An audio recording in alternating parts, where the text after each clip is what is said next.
5 à 10 cm de neige sont attendus ce soir en plaine. La loi spéciale définitivement adoptée. Le Parlement a voté hier soir le texte qui permet d'assurer la continuité de l'État au 1er janvier en l'absence de budget.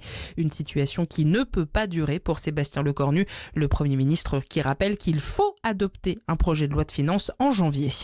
Le Parlement algérien lui vote aujourd'hui un texte qualifiant la colonisation française de crime d'État.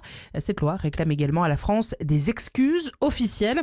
Ce vote intervient alors que les relations entre les États restent très tendues. S'il était approuvé, ce texte aurait une forte portée symbolique, mais son effet sur des demandes de compensation semble limité. Volodymyr Zelensky annonce de prochaines élections en Ukraine. Elles pourraient être organisées après la signature d'un accord de paix avec la Russie. C'est en tout cas ce que prévoit la dernière version du plan américain négocié depuis des semaines entre Kiev et Washington. Une version qui a été envoyée à Moscou selon le président ukrainien. Retour en France et cette nouvelle agression mortelle à Marseille. 2 hommes ont été attaqués par un groupe d'individus hier soir dans le 8e arrondissement de la cité phocéenne. Une des 2 victimes est morte sur place. Les jours de la seconde ne sont pas en danger. Personne n'a été interpellé pour l'instant. Le courant quasiment entièrement rétabli à Mayotte. Hier soir, plus de 9 foyers sur 10 avaient retrouvé de l'électricité après la coupure généralisée survenue en début d'après-midi. Un blackout causé par un défaut sur un transformateur qui a fait disjoncter le réseau de très haute tension. Et puis vous allez être nombreux sur les routes aujourd'hui, c'est le réveillon de Noël. Bison futé voit donc rouge dans le sens des départs en Ile-de-France et en Auvergne-Rhône-Alpes, notamment en direction des stations. C'est orange sur le reste du pays. Excellente matinée à tous. Sud Radio, le 10h midi, mettez-vous d'accord, Valérie Expert. Bonjour à toutes et à tous, mercredi 24 décembre. Vous êtes peut-être dans votre cuisine en train de préparer le repas de ce soir, d'attendre le Père Noël. En tout cas, on vous souhaite évidemment au nom de Sud Radio un très joyeux Noël à vous, auditeurs de Sud Radio.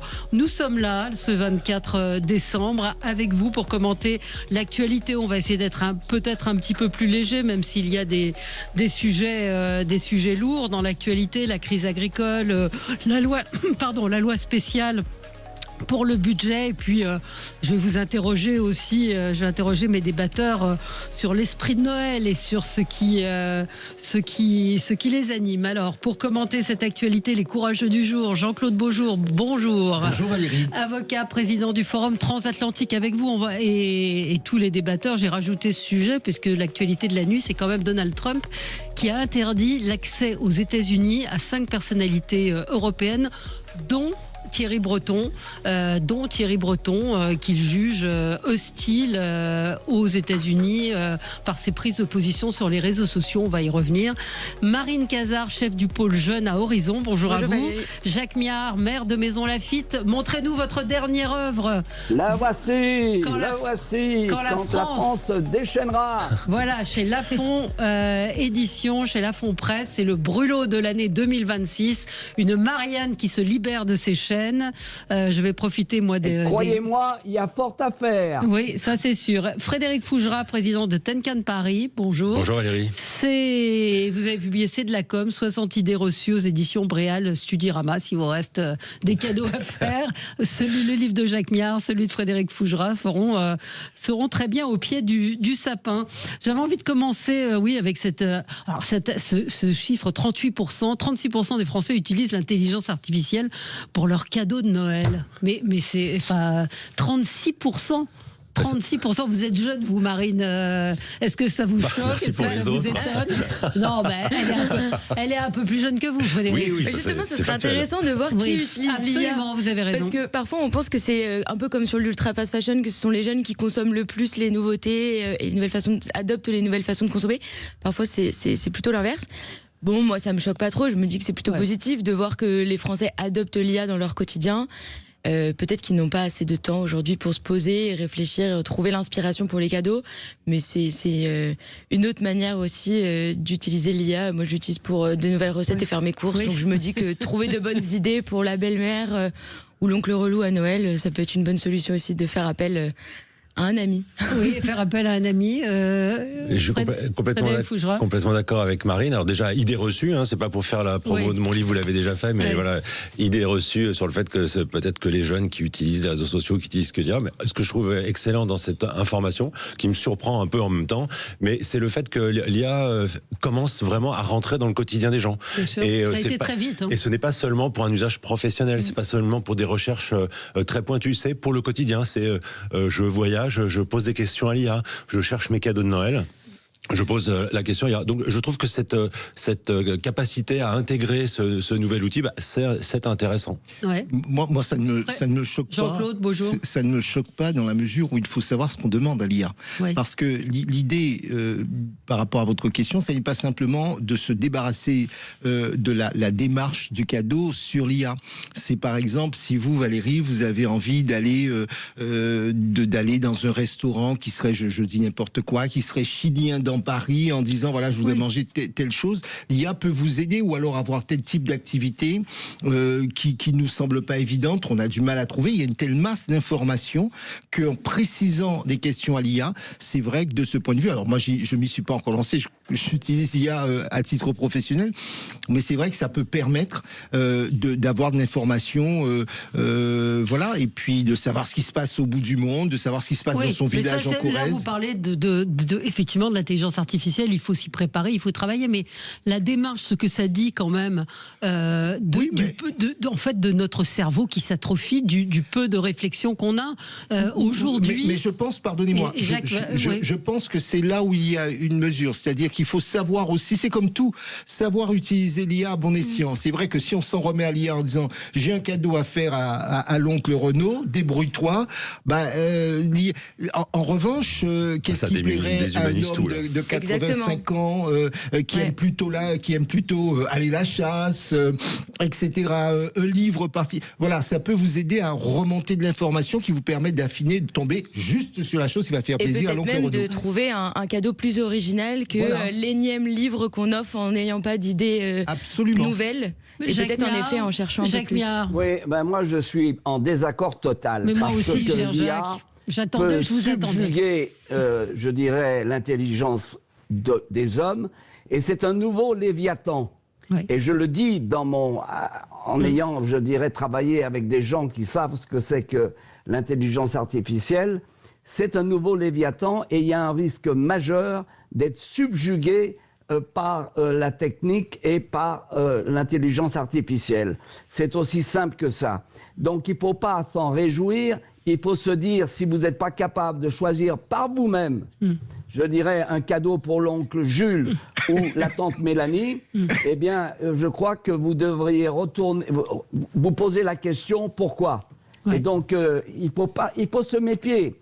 On est dans une phase où, aujourd'hui, l'intelligence artificielle risque d'être le nouveau Léviathan.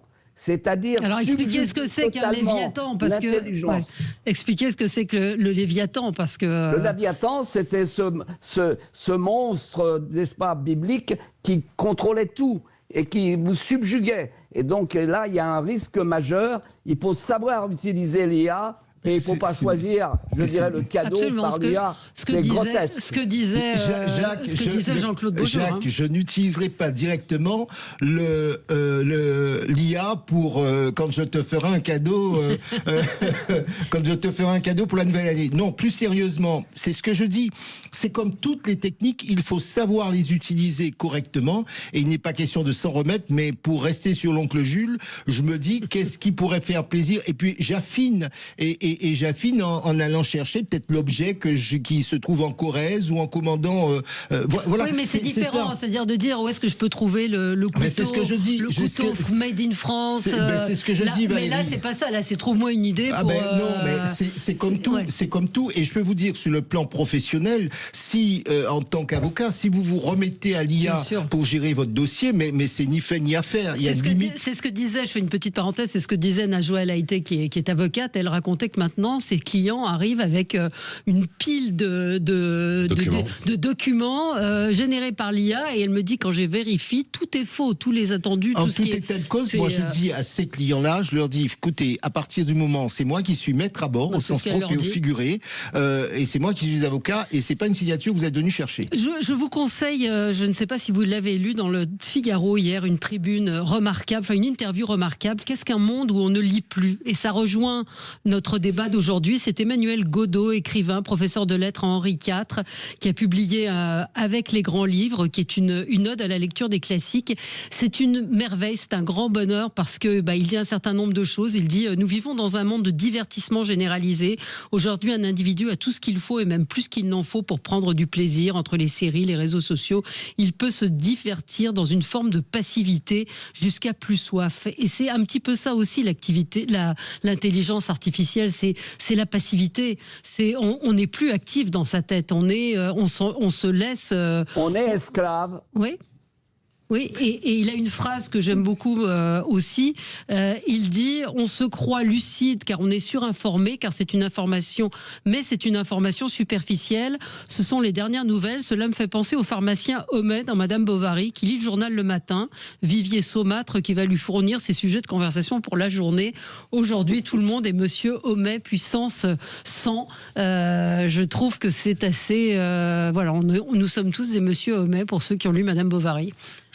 Non, vous n'êtes pas d'accord. Non, c'est pas que je sois pas d'accord. On est ringard et passéiste. Pas du tout. Je voudrais juste me permettre d'apporter ma nuance à ce propos, parce que c'est pas de la passivité. Alors, de tout outil, on peut faire un très mauvais usage.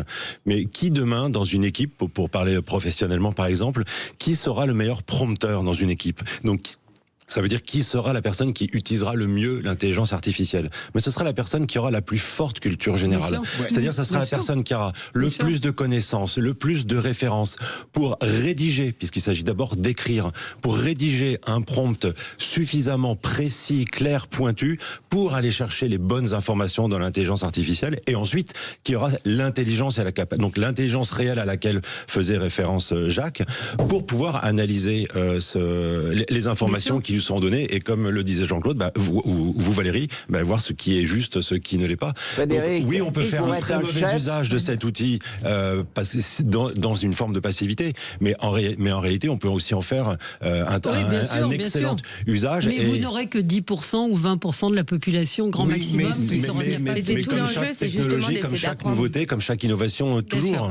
C'est d'abord, en effet, comme toute nouvelle technologie, en effet, c'est d'abord déjà que les gens s'en imprègne et l'utilise, et je trouve que ce chiffre aussi montre que ce n'est pas réservé exclusivement à une certaine élite. Ça veut dire que ça touche toute la population. Et pour vous donner un exemple assez concret, c'est une petite anecdote, mais cet été j'ai utilisé l'IA justement sur une brocante chez moi dans le Nord Aveyron, parce qu'on était tombé sur un jeu qui semblait être un jeu de société, et personne ne savait, en fait, même celle qui vendait ce jeu, qui avait déjà plus de 70 ans, parce que ce jeu était très ancien, elle ne savait pas expliquer les règles, on ne savait pas d'où ça venait. On a utilisé l'IA pour le repérer, et ensuite l'IA nous a expliqué les règles, parce qu'elles n'existaient plus, etc.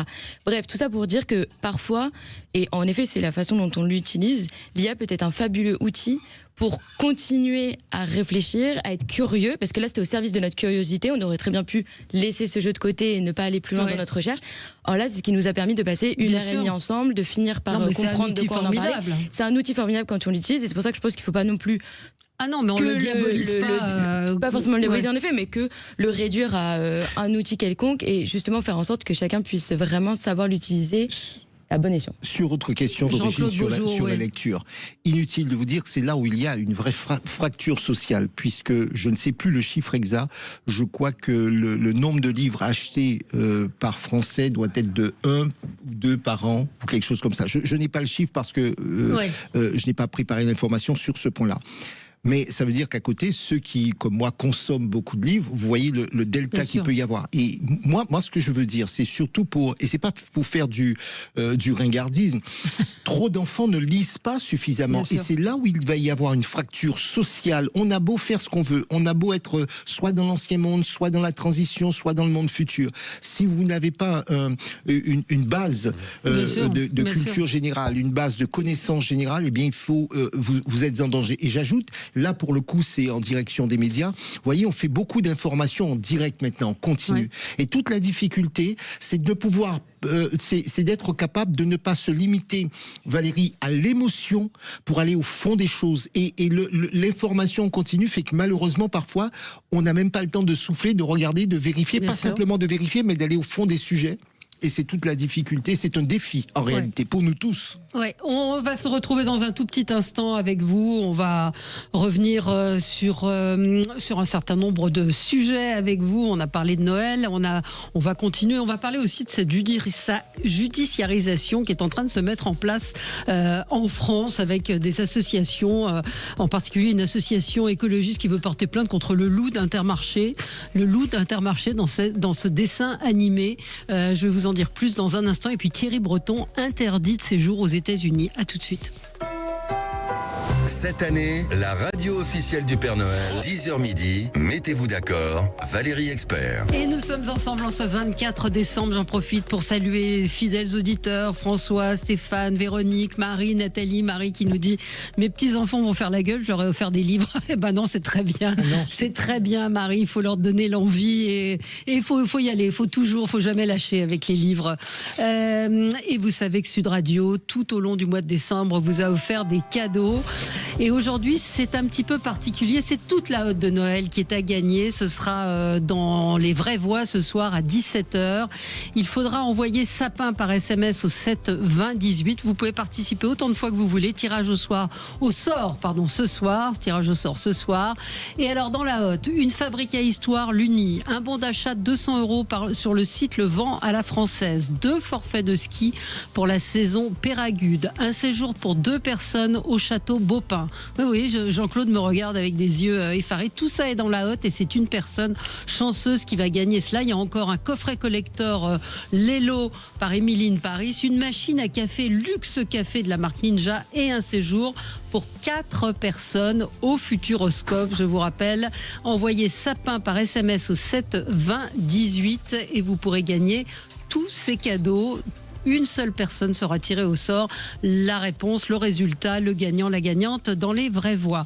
Nous continuons de commenter l'actualité avec vous, avec Jean-Claude Beaujour, Marine Cazard et puis Jacques Miard et Frédéric Fougera. Oui, je vous fais part des informations qui m'ont interpellée. Hier, je voyais donc une association écologiste voulait porter plainte contre le loup d'Intermarché, cette publicité qui a dépassé le milliard de vues un peu partout dans le monde. Et donc une association qui s'appelle Bloom, qui est contre la destruction de l'océan et du climat, a dit avoir porté plainte auprès du jury publicitaire de l'autorité de la régulation de la publicité, en estimant que le loup mal aimé est présenté comme végétarien à la fin du clip, alors qu'il pêche et consomme du poisson.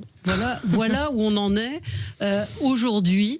Et puis une deuxième information, mais peut-être qu'on le traitera après, c'est, vous savez, ce vol Paris-Ajaccio qui a été dérouté. Les pilotes ont gardé leur sang-froid, se sont posés, etc. Eh ben, il y a des passagers qui portent plainte. Et c'est Jean-Louis Thierriot, sénateur, qui a dit mais personne n'a remercié le pilote, personne ne s'est félicité que finalement tout soit bien déroulé. Et on est devant une action de groupe aujourd'hui. Donc on marche sur la tête, là, on est quand même chez les dingues. Jean-Claude, vous qui êtes avocat, on parle d'un dessin animé. Dans ce cas-là, on va attaquer La Belle et la Bête, c'est ce qu'on disait hier, ou La Belle et le Clochard. Sur la judiciarisation, c'est vrai, ça n'est pas un phénomène nouveau. C'est un phénomène qui vient avec une certaine culture. C'est tout d'abord le risque zéro. Il faut que quelqu'un paye.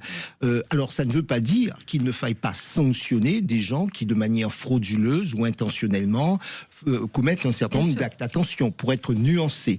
Ce qu'il y a aujourd'hui, c'est qu'on dit il faut poursuivre parce que quelqu'un doit payer. C'est la première chose. La deuxième chose, les procédures sont finalement assez accessible, gratuite en France. Vous poursuivez même si vous n'avez pas de fondement juridique, à part le fait d'avoir vos frais d'avocat à payer, ça ne vous coûte pas plus cher. Et malheureusement, un certain nombre de procédures viennent encombrer les tribunaux. Et quand vous expliquez aux clients qu'il n'y a pas de fondement juridique, parce qu'il faut qu'il y ait un fondement juridique pour qu'il y ait éventuellement une action, une légitimation à initier l'action et éventuellement des sanctions, les gens parfois vous trouvent trop mou. Et certains, par exemple, je vois qu'il y a des gens qui multiplient les procédures parce parce qu'ils ont l'aide juridictionnelle.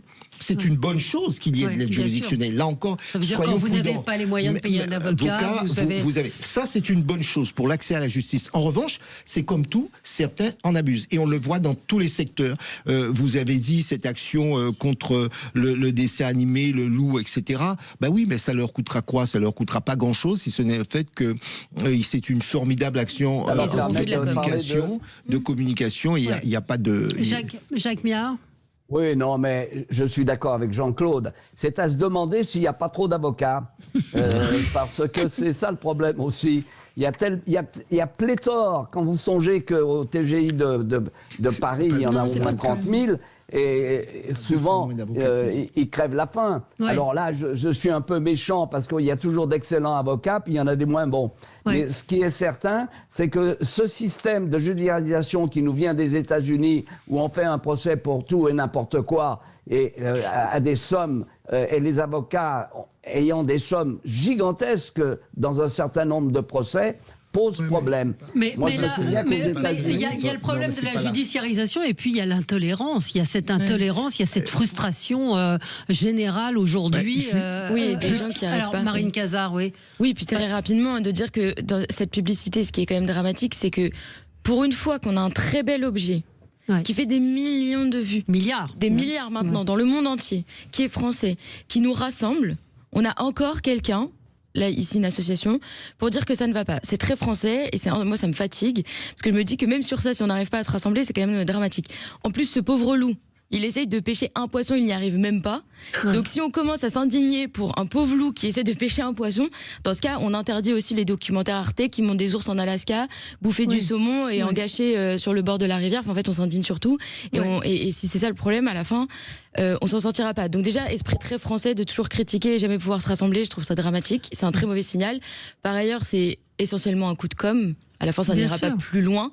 Et en effet, je pense que le problème, c'est pas l'avocat, mais plutôt ceux qui pensent qu'il y a un fondement juridique, surtout à chaque fois qu'eux-mêmes sont indignés ou impactés. Je comprends la sensibilité de chacun, mais tout ne peut pas être judiciarisé. Il faut aussi que le tribunal sanctionne. Parce que accepter des plaintes de ce type qui sont complètement farfelues, si le tribunal disait non, eh bien, ça irait beaucoup plus vite. Jacques, tu as raison. C'est pas une question de nombre d'avocats et c'est pas une question de somme en jeu. Mais là, je te chine un peu. Non, bien sûr. C'est le 24 décembre, c'est mon cadeau. Voilà. C'est plus sérieusement. C'est vraiment, effectivement, il n'y a pas d'effet dissuasif. Vous êtes débouté, mais vous êtes débouté, même s'il vous en a coûté des milliers, des dizaines de milliers d'euros en face, c'est pour votre compte. Donc celui à qui on dit non, ça ne lui coûte pas grand-chose. C'est ça le premier sujet. Parce que les sujets où vous avez beaucoup de sommes en jeu, il y a des fondements juridiques et que quelqu'un initie une procédure parce qu'il pense légitimement avoir raison, ça ne me choque pas. Ce qui est choquant, c'est lorsqu'on dit à un client... il n'y a pas de fondement juridique et qui vous dit j'y vais quand même parce que de toutes les façons ça ne me coûte rien. Bien sûr. Ça ne me coûte pas grand-chose, donc j'y vais, je tente le coup. Mais alors, de la com, peut-être pour cette association que personne ne connaissait. Oui, de la très mauvaise com sur le fond, après je ne sais pas si c'est de la bonne com pour cette association. Moi, ce qui me choque, je suis d'accord avec tout ce qui vient d'être dit, ce qui me choque, c'est le principe déjà de l'association. Alors, la question de la judiciarisation, c'est un vrai sujet, mais le fait que des associations, finalement, utilisent les fonds, soit les fonds publics qui leur sont attribués, soit les fonds de leurs donateurs, pour mener des actions de ce type, qui relèvent quelque part d'une forme d'abus. Moi, ça me choque. Je vous donne un autre exemple. Moi, je suis particulièrement choqué. Encore une autre association et encore une autre procédure. Il y a quelque temps, une candidate à la mairie de Paris va sur le terrain pour rencontrer des SDF, des personnes dans la rue en situation particulièrement précaire. Elle en fait une vidéo où elle ne floute pas les visages. Ok, ça c'est un sujet de droit, ok. Mais vous avez quand même, donc on apprend que les SDF engagent des procédures contre cette candidate parce que leurs visages n'ont pas été floutés. Non, alors moi je me dis, tiens, j'ai dû manquer quelque chose parce qu'en principe quand je suis SDF, ma priorité, ça va essayer de me loger ou de me nourrir et pas d'engager une procédure en justice. Ah non, ce sont des associations qui sont derrière, mais ces associations à qui j'ai pu faire un don. Moi j'ai fait un don pour qu'on aide des gens à se loger, pour qu'on aide des gens à s'abriter, pour qu'on laisse pas des gens dormir sous la pluie ou dans le froid, pas pour qu'ils aillent faire des procès contre des politiques, quelle que soit leur étiquette, parce qu'ils n'ont pas flouté leur visage. C'est un sujet, ok, mais c'est quoi nos priorités dans la vie en réalité? Et sur la question de ce vol vers Bastia, il se trouve que je suis beaucoup dans le secteur de l'aviation, avec des contentieux aéronautiques parfois lourds. Moi, je suis frappé et je suis un peu surpris qu'à ce stade, ma consoeur est déjà déposée, puisque j'ai vu qu'elle s'apprête ou elle va déposer une plainte pour mise en danger de la vie d'autrui, parce que dans l'article 223.1 du Code pénal dit bien: lorsqu'il y a une violation manifestement délibérée d'une obligation particulière de prudence ou de sécurité.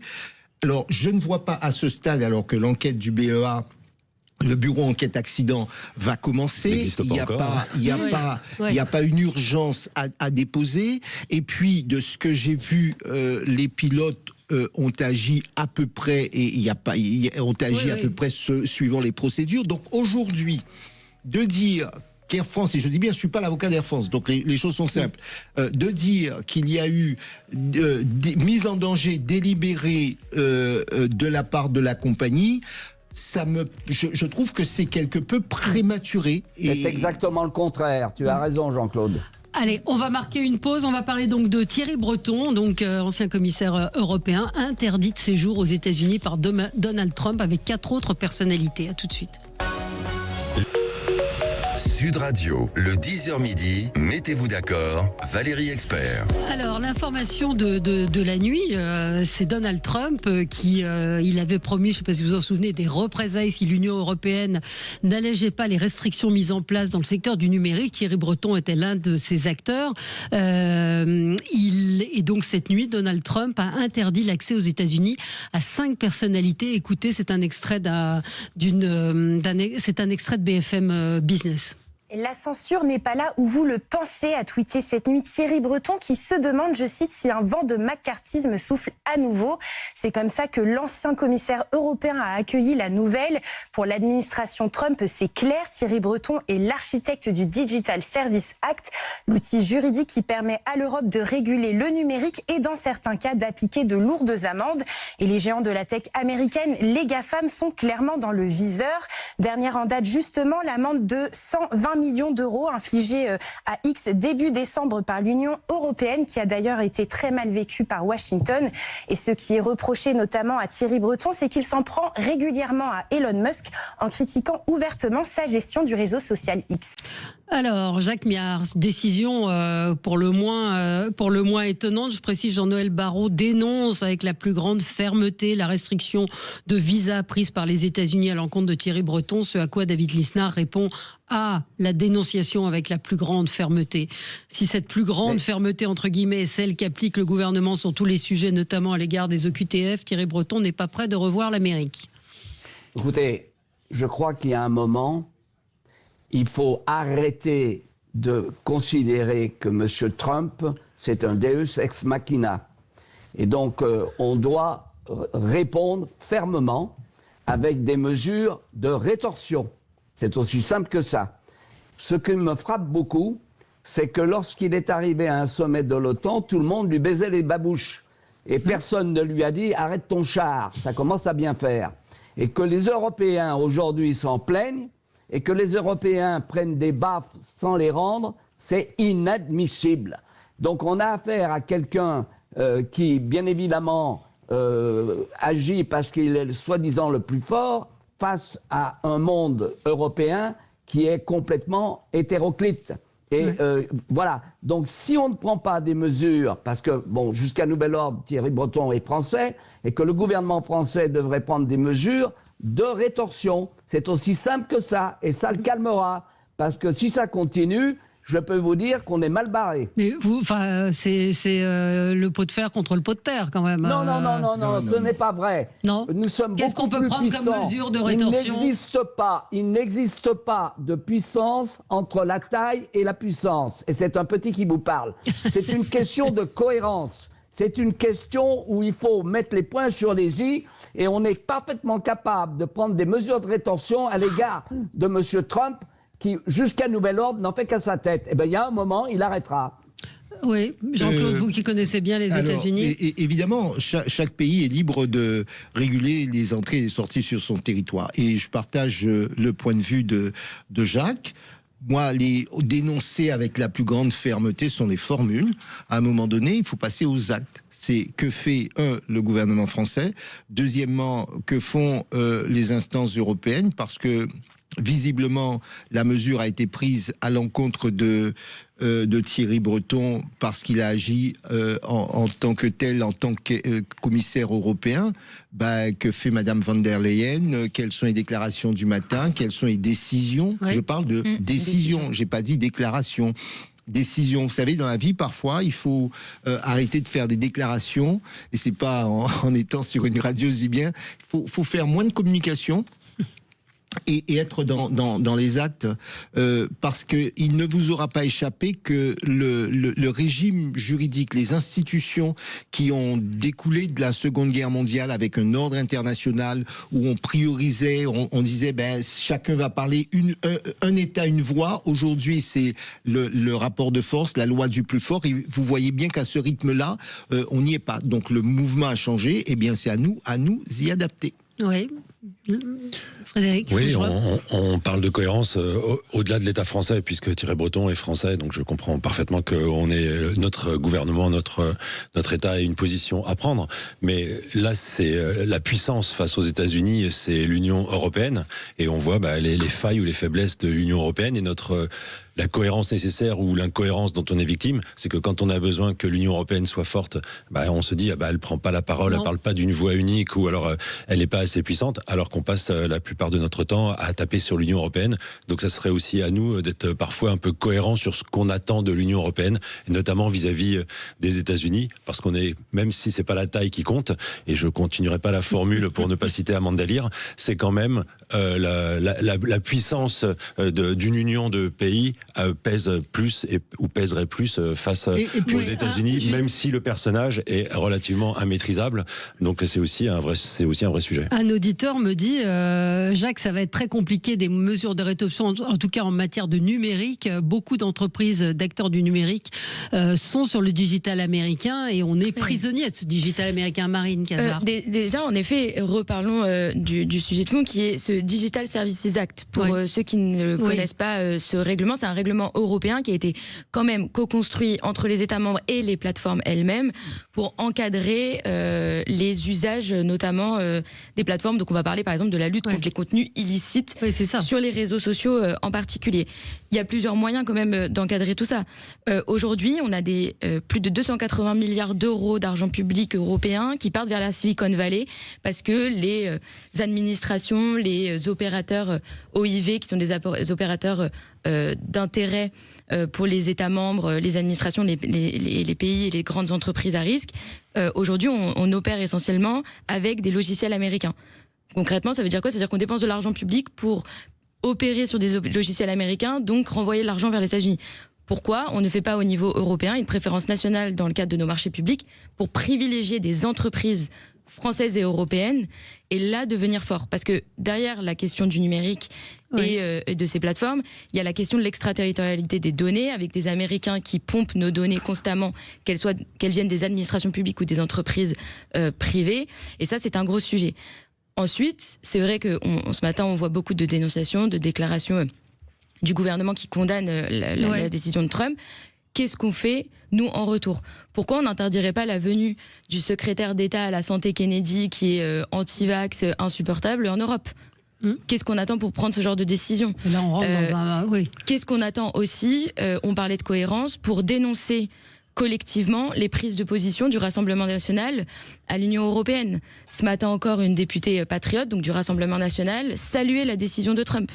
Donc on a des députés français au Parlement européen qui félicite le président des États-Unis, qui n'est pas notre pays, sauf erreur de ma part, pour une décision qui contrevient à la liberté d'un de nos compatriotes. Enfin, il n'y a rien qui va dans cette affaire. Donc, en effet, réorganiser nos marchés publics déjà pour que l'argent des Européens aille vers des boîtes européennes, protéger nos données évidemment.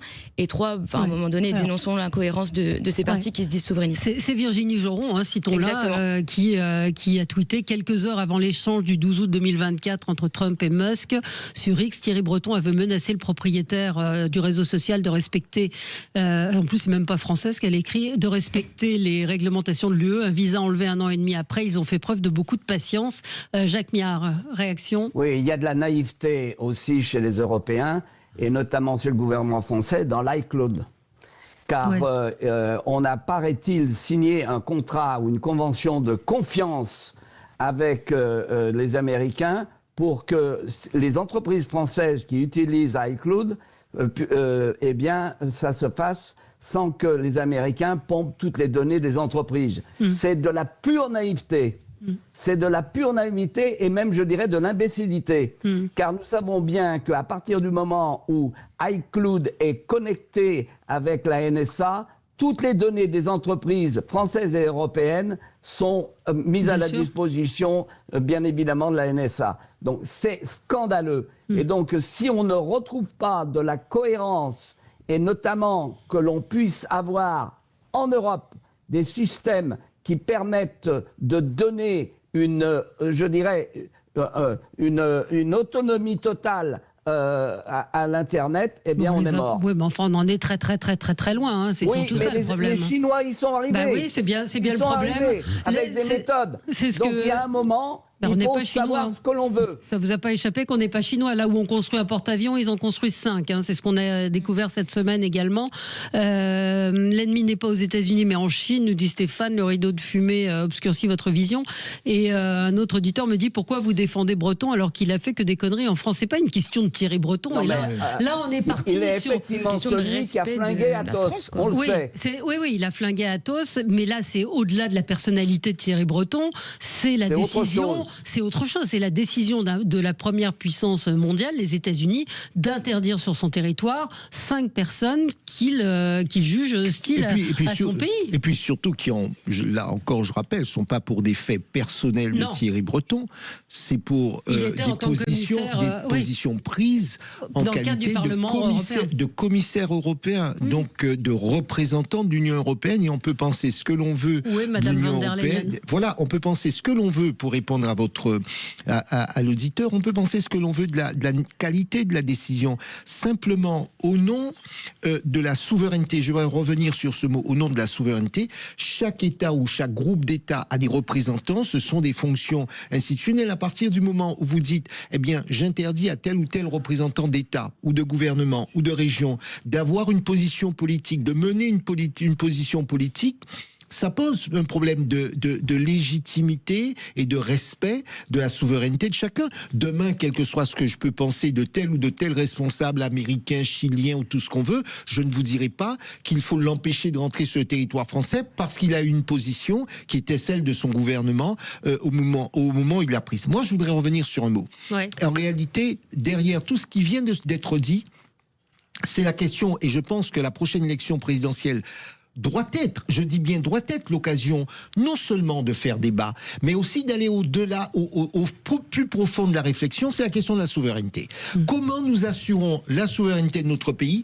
Quels sont les moyens que nous nous donnons? Quelles sont les grandes orientations que nous prendrons? Parce qu'on a tous entendu dire au moment du Covid, eh bien oui, la souveraineté française, etc. On n'a que ce mot à la bouche. Pour autant, on n'arrive pas à y mettre le contenu et de dire, parce que nous voulons assurer la souveraineté française pour l'avenir, voici les 2-3 grands projets que nous avons avec les moyens qui vont de pair. Ça sera ça le vrai sujet, et ne pas se bomber le torse en disant que moi, président, je ne vais pas trembler. Ces choses-là n'ont pas beaucoup d'intérêt. Oui, parmi les autres personnes sanctionnées, c'est une question qu'on me pose sur Facebook, figurent les représentants d'ONG luttant contre la désinformation et les messages haineux en ligne.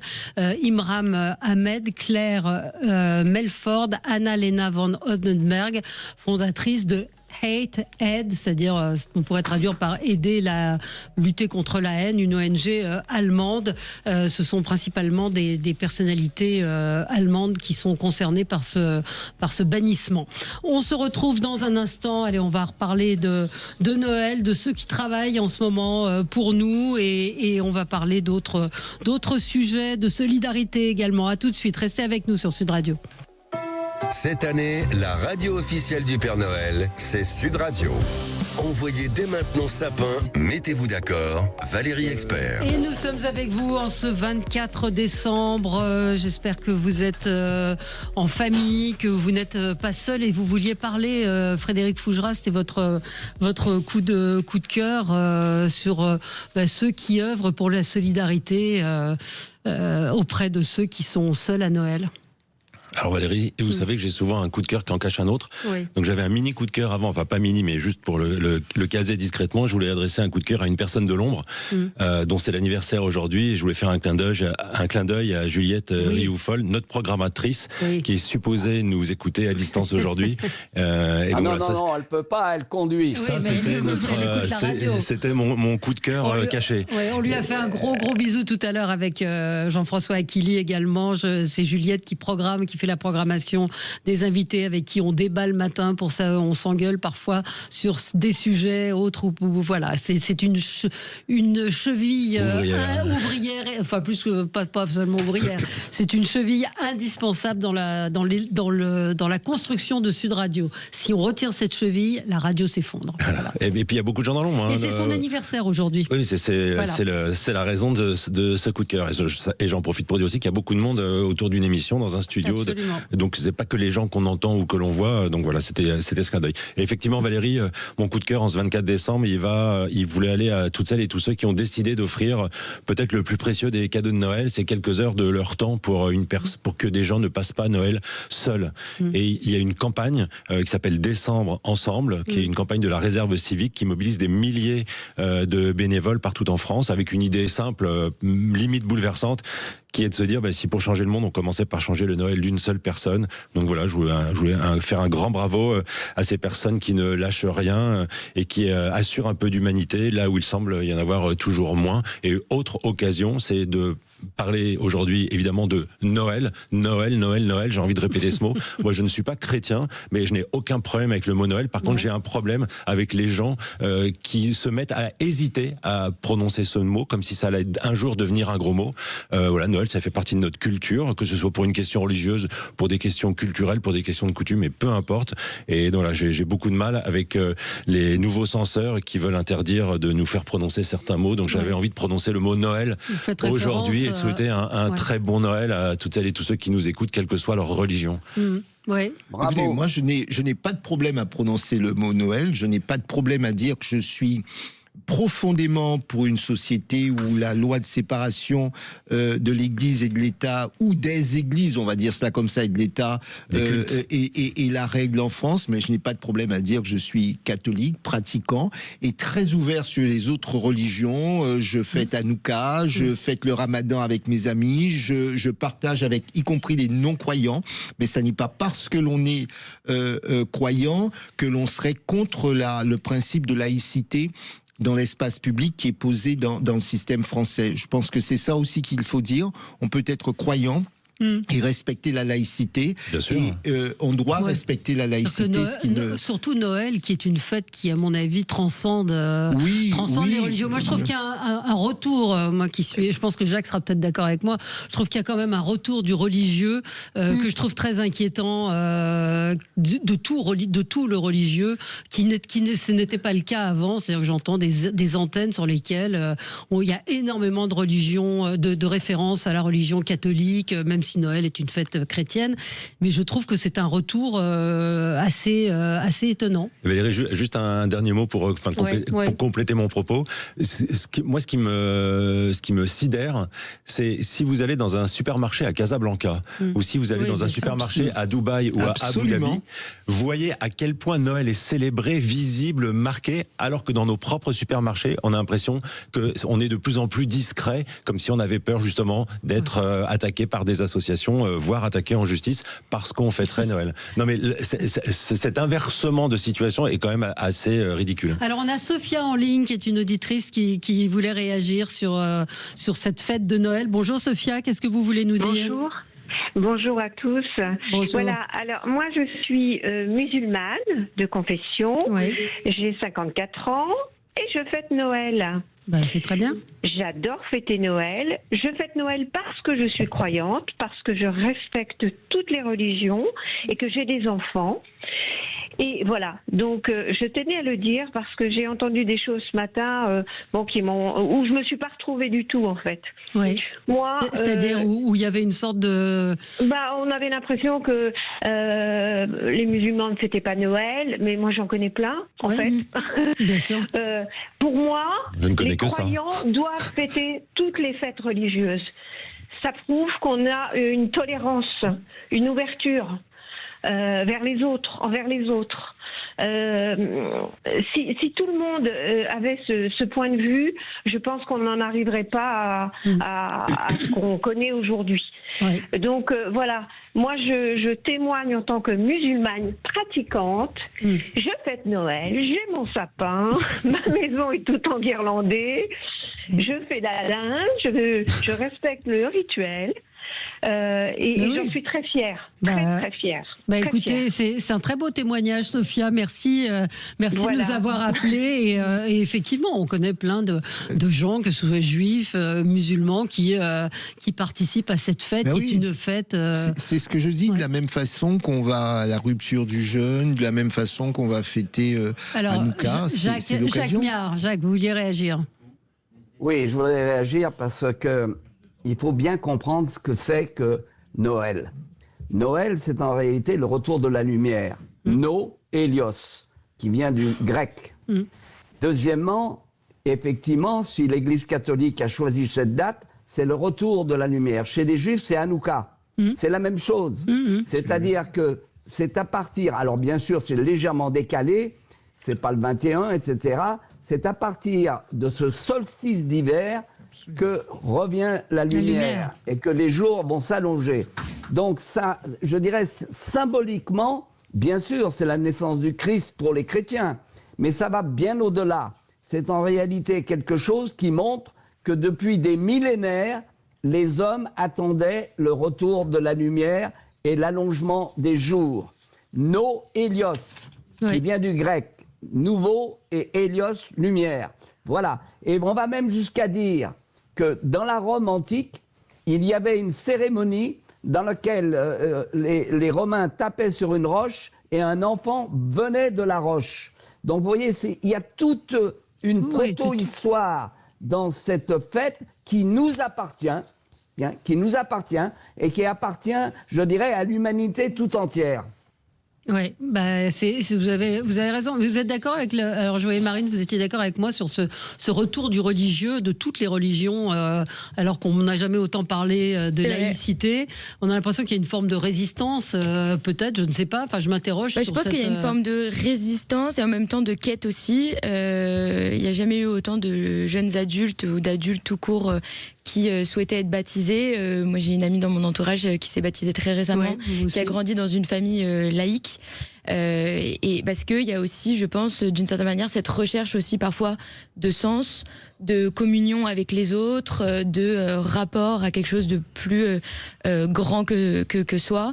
Et voilà, moi qui suis aussi catholique, pas tout à fait pratiquante, mais qui ai grandi dans cette culture-là, j'ai fait mon catéchisme, etc. C'est vrai que j'ai l'impression d'avoir grandi avec quelque chose d'une transmission de valeurs très forte qui construit l'individu, là où certains peuvent parfois se retrouver ou avoir la sensation d'être un peu plus pauvres à ce niveau-là, ce qui en soi n'est pas tout à fait vrai, mais je pense qu'il y a aussi cette recherche-là. Donc d'un côté, une radicalisation aussi de toutes les religions, et ça c'est très vrai même chez les catholiques, je pense, d'une certaine manière, et en même temps une recherche aussi du religieux, du spirituel, de la communion, parce que c'est souvent dans les églises, parce que là on parle de ces associations qui donnent de leur temps pour ceux qui sont seuls, mais c'est aussi encore dans les églises qu'on peut avoir le soir de Noël, le soir du 31 décembre, des événements organisés pour que les gens se retrouvent, ce qu'on n'a pas tout à fait dans nos familles respectives ou dans notre entourage. Et je voulais juste dire un mot, parce que c'est vrai que pendant la période de Noël, on parle beaucoup des personnes isolées, seules, souvent les seniors.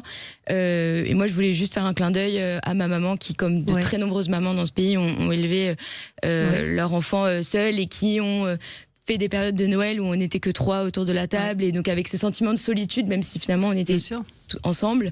Voilà, un petit clin d'œil pour on salue toutes ces mamans et on l'embrasse. Valérie, ce qui est important, c'est la recherche de la spiritualité. Voilà. C'est-à-dire qu'on le veuille ou non, tous les hommes ont besoin, je dirais, de penser à autre chose et pas simplement à la jouissance matérielle. Prenez le cas de François Mitterrand, qui a été, je dirais, moi je l'ai combattu en tant que politique, on s'est opposé à lui. Voilà un homme qui, à un moment de sa vie, il pensait à la spiritualité et aux forces de l'esprit. Eh bien ça, bien évidemment, tous les hommes sont confrontés à quoi? La mort. Et donc, qu'on le veuille ou non, il y a une recherche de spiritualité qui est directement liée à tout être qui vit sur la Terre. Qui est lié au mystère de la mort. Mystère de la vie. Oui, mais la vie, on la vit. Mais le mystère de la mort, le après, fait qu'effectivement, on se pose un certain nombre de questions. Et c'est vrai que ce qui donne la force à l'être humain, c'est qu'effectivement, il va au-delà. Jacques parlait de jouissance matérielle, il va au-delà de tout ce qu'on a mécaniquement. Et il y a des questions métaphysiques qu'on peut se poser, qu'on se pose tous, même lorsqu'on ne croit pas, je pense qu'on se pose forcément, même sur le plan philosophique, on peut se poser un certain nombre de questions, sauf à être très exceptionnel, et à se dire, je me pose aucune question. On se retrouve dans un instant avec vous sur Sud Radio. On va continuer de parler de Noël un petit peu et puis des Allemands avec Jacques Miard. Je ne sais pas ce qu'il veut nous dire, mais j'ai vu que c'était son coup de gueule. À tout de suite. Sud Radio. Sud Radio. Parlons vrai. Parlons vrai. Sud Radio. Parlons vrai. Carrefour. Quand vous me dites, je ne dis pas linge de lit, je dis parure de lit. C'est plus chic. Eh bien, je vous réponds que c'est un Noël pour tous les goûts chez Carrefour. Et pour l'occasion, la parure de lit Sacha Tex Home 100% coton 140 par 200 cm est à seulement 8,99 €. Alors rendez-vous dès vendredi jusqu'au 4 janvier chez Carrefour, Carrefour Market et leur drive et sur carrefour.fr. Avec Carrefour, goûtons au meilleur du textile. Carrefour, on a tous droit au meilleur prix. Existant différentes tailles et coloris à des prix différents, détails sur carrefour.fr. Sud Radio Le Puy-en-Velay. Doudouel, 17 lettres pour les cruciverbistes. 16, 10, 2, As, 6, 15, 13 et 11. En réunion de course 3 sur l'hippodrome de Pau, ma sélection du jour, le 6, Marinello. Et si hier vous m'avez suivi, vous avez touché tiercé dans l'ordre en 3 chevaux, quarté dans l'ordre, quinté des ordres. Sud Radio, le 10h midi, mettez-vous d'accord, Valérie Expert. De retour avec vous dans le studio de Sud Radio avec Jean-Claude Beaujour, avocat, président du Forum Transatlantique, Marine Cazard, chef du pôle jeune à Horizon, Jacques Miard, maire de Maison Lafitte. Et je rappelle votre nouveau livre, brandissez-le, cher Jacques. C'est quand la France se déchaînera. Alors est-ce que ce sera en 2026 peut-être? Le brûlot de l'année 2026 chez Lafon Presse. Frédéric Fougera, président de Tenkan Paris. Et votre dernier livre, c'est de la com, 60 idées reçues et aux éditions Bréal Studirama. Alors il nous reste encore quelques coups de gueule avec vous, Jacques Miard. Vous en voulez aux Allemands, dites-nous pourquoi. Oh, c'est pas que j'en veux aux Allemands, c'est que je reproche au gouvernement français de ne pas défendre ses intérêts et d'être, je dirais, en pleine illusion avec le soi-disant couple franco-allemand. Alors vous prenez par exemple les problèmes d'armement, ils font pression sur Dassault pour essayer d'obtenir de Dassault, vous savez, les brevets pour l'avion du futur. C'est inadmissible, inadmissible. À telle enseigne d'ailleurs que le président de Dassault en a parlé à Macron en lui disant « tu es aussi le président de la France avant d'être le président franco-allemand ».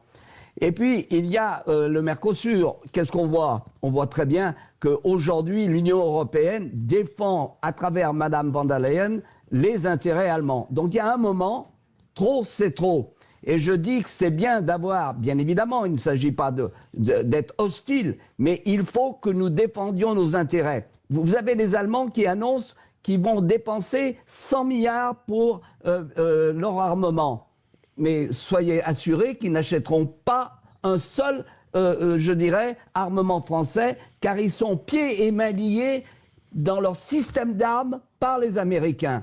Et ils n'ont aucune capacité à acheter autre chose qu'américain. Donc quand on parle aujourd'hui du couple franco-allemand comme étant le Deus ex machina de l'Europe, permettez-moi de vous dire, non, c'est faux. Et il faut que la France sorte de ses illusions, c'est ce que je dis d'ailleurs dans mon livre, que vous avez montré à l'antenne et que je remonte à tous nos auditeurs. Indispensable quand la France se déchaînera. Mais encore une fois, je vous repose la même question que tout à l'heure. Est-ce qu'elle a les moyens de se déchaîner, la France ? Mais bien évidemment qu'elle a les moyens. Et j'espère qu'au moment de l'élection présidentielle, on posera les vrais problèmes. Comme le disait Jean-Claude, il y a un moment, il faut poser les problèmes. Et il faut cesser, je dirais, d'être prisonnier des idéologies, prisonnier de la technocratie, prisonnier des illusions. C'est ça le problème. Oui. Il faut réaliser que bien sûr qu'il faut remettre de l'ordre dans nos comptes. Ça, je n'en doute pas une seule seconde. Mais il faut être ferme sur les problèmes de souveraineté. Alors Marine, on va passer à vous. On va revenir à Noël avec vous à cette période. Exactement. Un petit mot aujourd'hui, coup de cœur pour tous ceux qui, en cette période de Noël, ce soir, sans doute demain, et même au moment du réveillon, le 31, seront sur le front. Oui. Littéralement, pompiers, évidemment, pour ceux qui sont sur des bases à l'étranger et qui nous défendent. On pense à ce qu'on appelle nos enfants, confère les propos du chef d'état-major des armées qui avait fait beaucoup réagir, mais quand il parlait de nos enfants, ce sont bien les soldats qui sont au front pour nous défendre aujourd'hui, ce sont les enfants de la nation. Et puis évidemment, tous ceux qui seront à l'hôpital, dans les commissariats, sur le terrain, pour assurer à la fois la sécurité des Français et puis la continuité de nos services publics. Et on en parlait tout à l'heure aussi, nos commerçants qui bossent, qui vont bosser toute la journée aujourd'hui, qui seront sans doute ouverts demain. Je pense à nos boulangers, à nos commerces de proximité, nos commerces de bouche, qui travailleront, à tous les restaurateurs également, qui feront en sorte, soit pour ceux qui sont seuls ce soir, de pouvoir aller dîner quelque part, boire un coup, soit demain. Donc merci à vous et on célébrera pour vous. Vous avez raison, médecins, pompiers, policiers, tous ceux qui sont là et qui veillent, qui sont de garde, comme on dit, et puis oui, les commerçants, mais qui bossent. Moi, j'ai eu, je vous le disais en arrivant, ma poissonnière, comme je dis, puisqu'on tisse une relation particulière avec nos commerçants sur les marchés, qui est sur le marché depuis hier soir 22h30. Alors vous allez me dire, oui, elle va gagner de l'argent. Oui, certes, mais elle a préparé toutes les commandes depuis 22h30. Elle a dormi 2 heures cette nuit, 1 heure dans son camion pour assurer les commandes et les livraisons. Valérie, je vais aller abonder dans votre sens. C'est pas parce qu'elle va gagner de l'argent qu'il ne faut pas reconnaître la démarche exceptionnelle, parce que ça n'est pas l'argent en tant que tel qui l'anime essentiellement, parce qu'à la limite, vous pouvez faire des tas de choses. Je pense qu'il faut reconnaître que beaucoup de gens dans notre pays sont attachés à leur métier, sont attachés à bien faire, sont attachés à faire fonctionner le pays, et on ne le dit pas suffisamment, parce que oui, on se laisse, nous sommes complètement prisonniers par quelques éléments qui fonctionnent très mal, par quelques scandales ou autres politiques ou autres difficultés, peu importe, mais on ne regarde pas suffisamment ce qui va bien. Et quand on sort un petit peu de France, on se dit, mais bon sang, on a tellement d'atouts. Moi, j'ai vu des jeunes dans certains pays émergents, je pense en Inde notamment, qui nous disaient, mais quel est votre problème ? Vous parlez de retraite à 62 ou 65 ans ou 67 ans. Nous, on a toujours connu ces choses-là. Et on est content de pouvoir manger, boire, pour pouvoir se battre et y arriver. Alors, je ne dis pas que c'est merveilleux, je connais un peu l'Inde, mais je dis, arrêtons de se mutiler pour ne pas regarder ce qui fonctionne et les atouts qui sont les nôtres. Et moi, je pense qu'il n'y a pas que l'argent, il y a des jeunes, et il se trouve que ma fille est pompier volontaire, elle s'est portée volontaire hier soir pour être de garde alors qu'elle travaille, donc c'est pas de l'argent, c'est la volonté de rendre service et de dire, j'ai reçu, je donne un petit peu. Oui, mais c'est à cela Quand je me regarde, je me désole, quand je me compare, je me console. Vous avez bien raison, cher Jacques. Valérie, une auditrice juste me dit combien de personnes ne fêteront pas Noël pour cause d'inondations dans le Sud-Est. Oui, on pense évidemment à eux. Et Stéphane me dit, n'oubliez pas la veille informatique. Lol. Suivez mon regard sur les hackers. Oui, vous vouliez ajouter, Frédéric, quelque chose ? Dans la liste déjà très complète de Marine, je voulais aussi rajouter les agriculteurs. Oui, qui sont beaucoup utilisés, exploités par certains politiciens pour essayer de nous faire, de nous manipuler. Mais les agriculteurs, et notamment tous ceux qui ont à gérer du bétail, il n'y a pas de jour férié pour eux. Il faudra demain matin se lever à la première heure, comme d'habitude, pour s'occuper du bétail. Voilà, donc ce sont des gens particulièrement courageux, dont on ne parle pas souvent, en tout cas pas suffisamment souvent sous un angle positif. Et ceux qui sont sur les ronds-points aussi, on pense à eux, qui vont fêter Noël sur les ronds-points. Noémie Alioua, qui était là hier, est partie fêter Noël avec eux, fêter Noël, en tout cas les soutenir, être avec eux, parce que certains continuent la mobilisation. Vous vouliez dire quelque chose? Non, en effet, il fallait évidemment citer les agriculteurs qui vivent une période très compliquée, et ce n'est pas qu'une période d'ailleurs, il y a déjà 2 ans, il y avait une grosse mobilisation aussi avant la période de Noël. Et ça ne fait que s'aggraver, donc évidemment on pense à eux, et eux aussi vont sans doute sacrifier leur veillée de Noël pour être sur les ronds-points, pour continuer à manifester et se faire entendre, donc une grosse pensée pour eux évidemment. Jean-Claude a parlé des pompiers, je voudrais souligner que c'est un service public qui fonctionne entre des professionnels et des bénévoles. Absolument. Et ça c'est très important, c'est, je dirais, l'osmose des deux qui doit être défendue, et ça fonctionne bien, et il faut les remercier parce qu'ils sont, je dirais, permanents, 7 jours sur 7, 365 jours de l'année.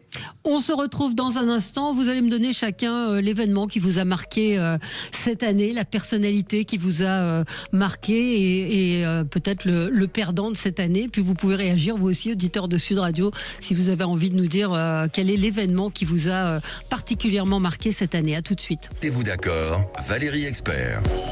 Alors nous parlions de Noël, c'est un petit article dans le Figaro ce matin. Au Canada, en Saskatchewan, figurez-vous qu'on a proposé aux automobilistes de régler leurs contraventions en faisant plaisir aux enfants défavorisés et victimes de violences familiales. C'est-à-dire que si vous avez un PV de stationnement ou excès de vitesse, eh bien au lieu de payer votre contredanse, comme on dit, eh bien vous payez en cadeau de Noël neuf, en jouet neuf, pour le montant équivalent au moins à celui de l'amende. Ça a évidemment très bien marché.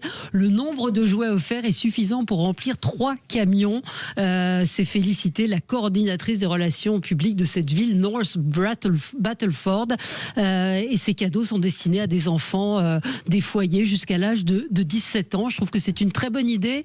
On en parlait pendant la coupure pub. Au moins, on sait où va l'argent. Quand on dit où va le pognon, en plus, c'est une région qui est particulièrement touchée par les violences domestiques.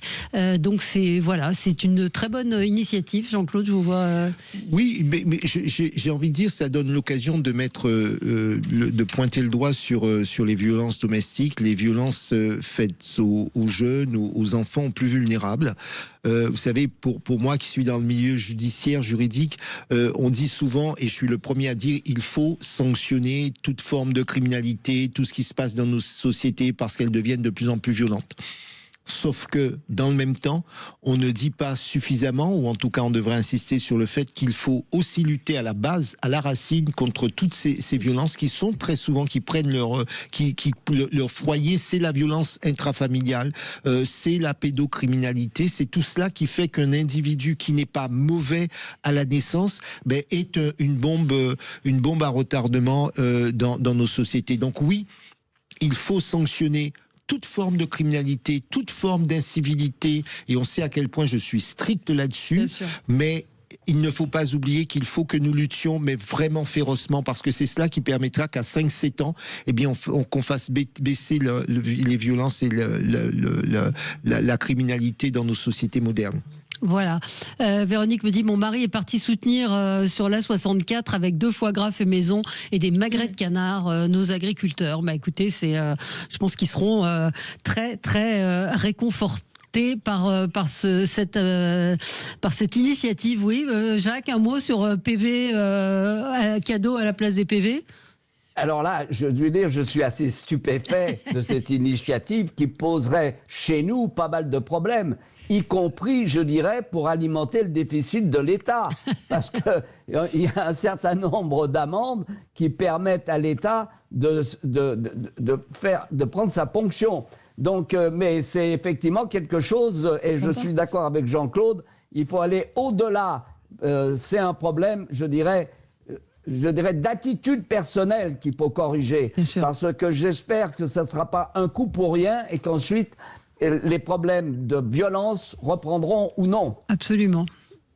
Non, l'État n'est pas perdant, hein, puisque ça fait travailler le commerce, ça fait payer de la TVA, ça fait payer de l'impôt sur les bénéfices. Donc l'État n'est pas entièrement perdant. Et c'est de la bonne com. Et pour une action sociale, et en plus c'est de la très bonne communication pour cette collectivité. Mais effectivement, en France, ça serait très compliqué, puisque chez nous, tout est plus compliqué. Marine, c'est aussi... Oui, Frédéric, n'oubliez pas aussi les communes qui ont un retour sur les amendes. Ouais. Alors, Jean-Claude, vous avez oublié votre coup de cœur. Merci Valérie. Écoutez, j'ai un coup de cœur parce que nous avons parlé tout à l'heure d'un certain nombre de gens qui sont mobilisés. Il y a ceux qui se mobilisent à longueur d'année. Il y a des choses qui ne vont pas dans notre pays et j'ai repéré une sorte d'opération survie, un exploit médical dans un hôpital de Palerme. Il y a une jeune femme de 19 ans qui avait eu une mauvaise grippe et qui a dégénéré. Elle a fait un arrêt cardiaque et ils sont parvenus à la réanimer au bout d'1h45 de réanimation, avec des séquelles limitées, parce que c'est souvent le problème. Il faut savoir que la réanimation, et je parle sous le contrôle des médecins, ce que je ne suis pas, ni spécialiste, la réanimation peut être faite jusqu'à, en principe, 30 minutes, sauf à avoir de grosses séquelles par la suite. Une équipe de 12 professionnels se sont relayés pendant 1h45, parce qu'il faut savoir que un massage cardiaque, c'est épuisant, comme disent les professionnels, c'est extrêmement compliqué, et donc ils sont parvenus à le faire avec, j'ai envie de dire, une technique dite d'oxygénation extracorporelle, et c'est quasiment un exploit médical. Donc c'est le coup de cœur, c'est de se dire que cette jeune femme qui aurait pu mourir, qui était en train de mourir, eh bien, elle va vivre et avec des séquelles limitées. Et c'est donc un espoir aussi pour tout ce qui est le processus de réanimation. Voilà. Très beau coup de cœur. Alors, l'événement qui vous a marqué cette année, Marine, vous avez, pour vous, l'événement de cette année, c'est quoi ? Justement, j'étais en train d'y réfléchir.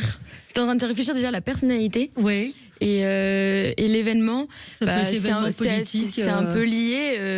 Le pape Léon, en fait, j'ai trouvé que c'est toujours, on parlait tout à l'heure de spiritualité, de quelque chose de plus grand que soi.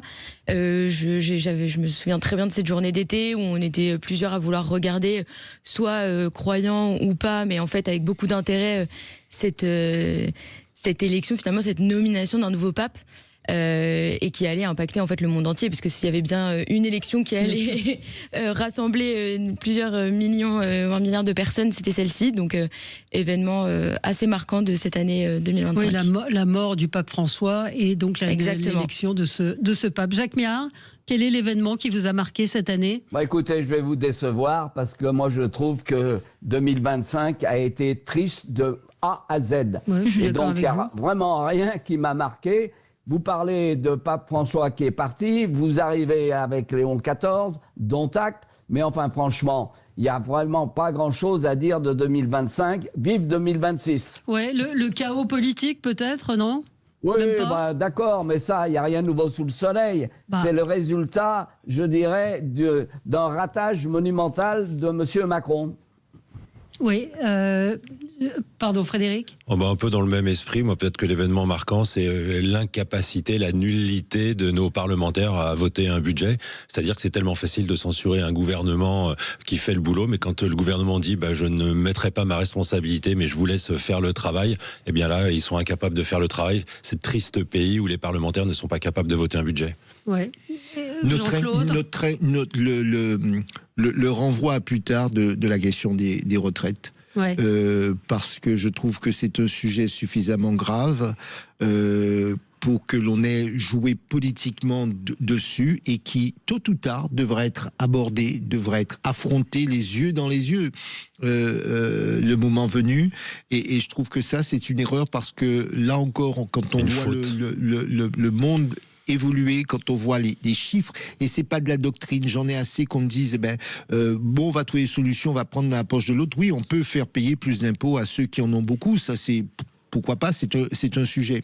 Mais imaginez qu'on va résoudre le seul problème de la retraite en mettant la tête sur le expliqué de quelques hommes d'affaires qui, par ailleurs, font fonctionner de grandes boîtes qui nous rapportent aussi, eh bien, je trouve que c'est un peu limité comme réponse. Là, c'est un sujet, là encore, que nous devrons aborder et la réflexion devrait être menée avec beaucoup de calme, avec beaucoup de profondeur pour qu'on puisse donner à notre pays une orientation. Nous ne pouvons pas continuer à fonctionner comme ça. Jean-Claude, pas d'enfants, pas de retraite. C'est l'axiome de base. Pas d'enfants, pas de retraite. Je suis d'accord. Donc il faut relancer la natalité française. Bah oui, mais pour ça, il faut baisser les impôts des jeunes, par exemple, pour faire en sorte qu'on ait un mode de vie qui soit à peu près équivalent au vôtre quand vous aviez le même âge. Ah bah oui. Non. J'ai donné il faut faire des enfants. Parce que c'est facile de nous dire faites des gosses pour de nouveaux cotisants, mais il faut se poser la question de pourquoi on n'en fait pas. Hein ? On a donné, Jacques. Mais non, mais on va redonner. On va redonner. Personnalité de l'année, c'est la personnalité qui a marqué. Valérie Expert. Oui, bien sûr, mais au-delà de ça, est-ce qu'il y a quelqu'un qui s'est imposé dans l'actualité pour vous, Jacques ? Non, personne, même pas Donald Trump. Non. Bah, écoutez, moi, si je pouvais ajouter une personnalité, comme on parlait de politique, c'est la députée Anne-Cécile Violent, qui a été classée dans le Time parmi les 100 personnalités climat. Donc c'est la seule française députée d'ailleurs, la seule française élue dans ce classement du Time, et je trouve ça assez chouette d'avoir une députée française qui s'est battue notamment dans le cadre de la lutte contre l'ultra fast fashion. On en a beaucoup parlé avec Shein ces derniers temps, de la voir dans ce classement des personnalités internationales qui se battent pour sauver la planète. Je trouve ça assez chouette, et donc la planète n'est pas perdue, mais les végétariens, oui. Ce sera la phrase de l'année, je pense, Jacques Mia. Pour vous, Frédéric ? Valérie, comme c'est Noël, j'ai cherché quelque chose de un peu plus joyeux que la politique. Et je me dis qu'il y a une personnalité du monde de la culture qui a vraiment fait une année exceptionnelle, et c'est Laurent Lafitte, je trouve, qui en ce moment performe dans une version comédie musicale de La Cage aux Folles, et c'est une performance de folie. Mais surtout, il est extraordinaire dans le film La femme la plus riche du monde. J'ai vraiment le sentiment qu'il est sur le chemin des Césars. Alors c'est un grand comédien, mais alors cette année vraiment il aura fait très très fort. Donc voilà ma personnalité de l'année. Vive l'humour. Oui, vous avez raison, et on en manque sérieusement. Quand on revoit des vidéos, des guignols ou des inconnus, on a un petit moment de stupeur en se disant mais ce serait plus possible aujourd'hui. On imagine tous les procès. C'est vrai tous les jours. Moi j'ai dû regarder 100 fois Rabbi Jacob, et je me dis aujourd'hui un film comme ça ne serait plus possible. Non, vous avez raison. Vous avez raison. Mais c'est qu'on a régressé. On a complètement régressé. Le premier degré, le second degré n'existe quasiment plus. Il y avait quand même eu un détournement d'avion à la sortie du film pour protester sur le film à l'époque. Il ne faut pas l'oublier, ça quand même. C'est vrai. Ouais, ça avait. Jean-Claude, une personnalité qui vous a marqué ?